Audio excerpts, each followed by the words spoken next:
Them a bleach, feel look like a browning. Them a bleach out them skin. Them a bleach. So because I'm a football coach, yes, in the summertime I'm in the sun almost every single day, and I do get pretty dark.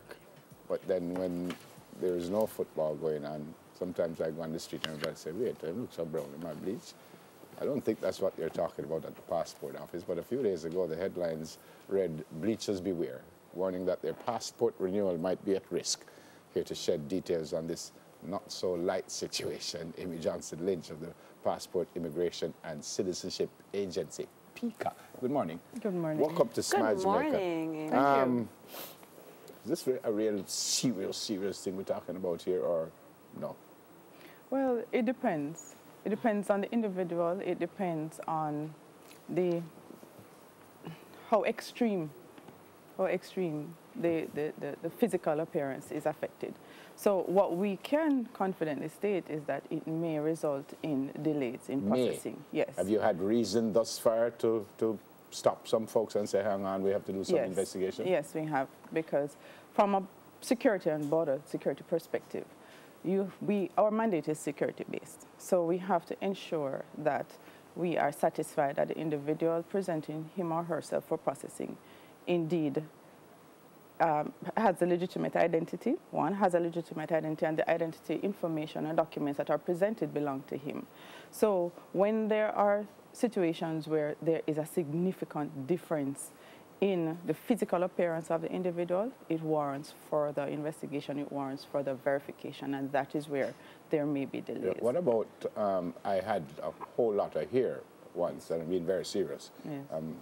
Face, and then what about something like that, and then I come to renew it and I shave off everything and I have a bald head and stuff? No, that's not a difficulty, no. Okay. Because our officers are trained to examine documents and to examine individuals in specific areas. And so hair and facial hair is not an issue. Okay. It is where the physical appearance of the individual is quite different. Such as the skin tone. Because there was a case where you had a 22-year-old, and at 26, it was a completely different person. You mean in skin color. What's the process like? What do you do when you encounter a situation like that?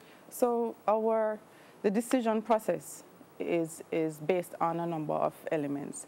We interview the individual. We examine the source documents that are presented. We examine the application form that is presented, the information on the form.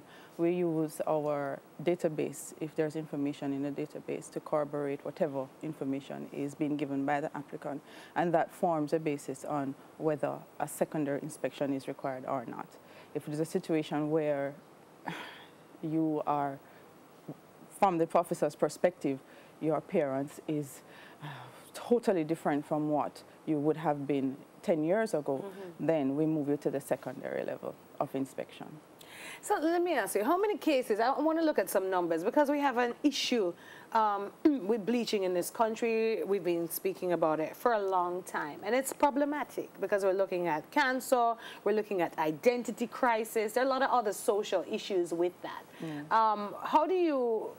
How many people are we seeing coming through bleaching their skin? This is like look, let's look at the picture first of all.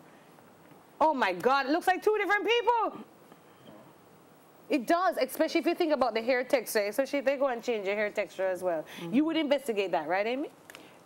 Well, it depends. It depends. Because if you go back to the picture, as I said, there are certain physical features that we look for. Yes. That never change unless you do plastic surgery. Like your nose, your yes. lips. And so once we are satisfied that there is a resemblance there, then we have gone a step further to invest in technology to eliminate or reduce the incidences of inaccuracy. Okay. And so we have a facial recognition system that is in place now that would also assist and complement the physical check that must take place. So how many are we seeing? I'm still trying to look at how many passports are you processing in a year, and how many have signaled a bleaching issue? Okay, what I can give you is we process approximately 160,000 to 200,000 applications yearly. Okay. Now, incidences of fraud is the statistics that I can give you. Okay, okay. And so, as we had put out earlier, approximately 2,000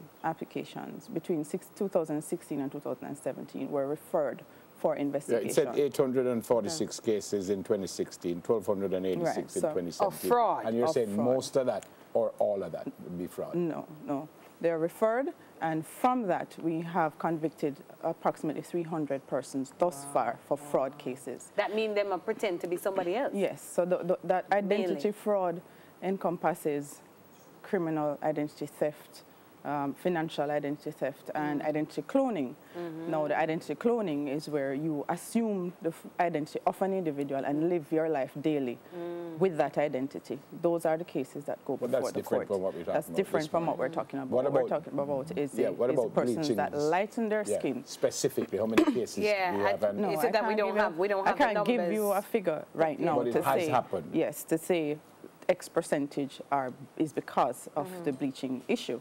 What we can say is that from the 1,000 cases, we have referred persons to verify their identity. Yeah. Because of the bleaching. Because of the bleaching. What if I did bleach, but you were okay with it, I got the passport, I get the visa, and I'm off to the United States. Can they stop me there, having got this verification from my local authorities? I did get the visa. Could they then tell me, said, well, we don't look like this person in the passport, and send me back?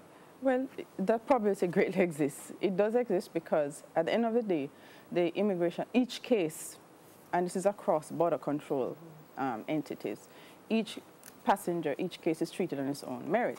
So when you present yourself for processing at any border control point, it is up to the immigration officer. If he or she is satisfied that you are who you say you are, then they allow you in. If it is that they have a difficulty verifying your identity, they can do one of two things. Send you for further processing, secondary inspection, which is what we would do if we have an issue facial recognition with your yes.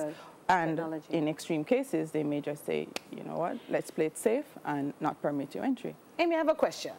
So I want to fly out next week, right?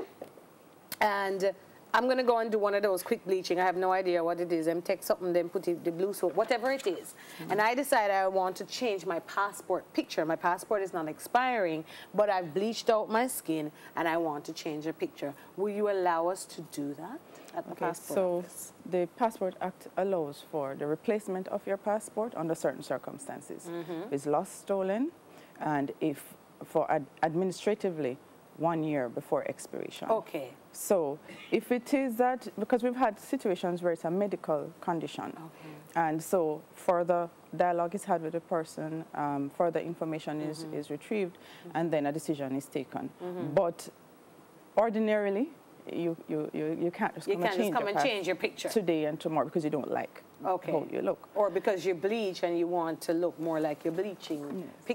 Face in the mirror in your passport. So we discourage that, people. Any other final notes, any updates from the office? I know your processing is very quick, so thank you. You have a great team, because I was there the other day. But as we close, do you have any other final comments or updates from the passport office, my lady? Well, comments, we continue to encourage our customers to secure your documents, because identity theft is real. It is said to be one of the fastest growing crimes worldwide. It is a concern internationally, and whilst it is not a significant issue in Jamaica based on the numbers we produce, we still encourage our customers to secure your passport, your birth certificate, your driver's license.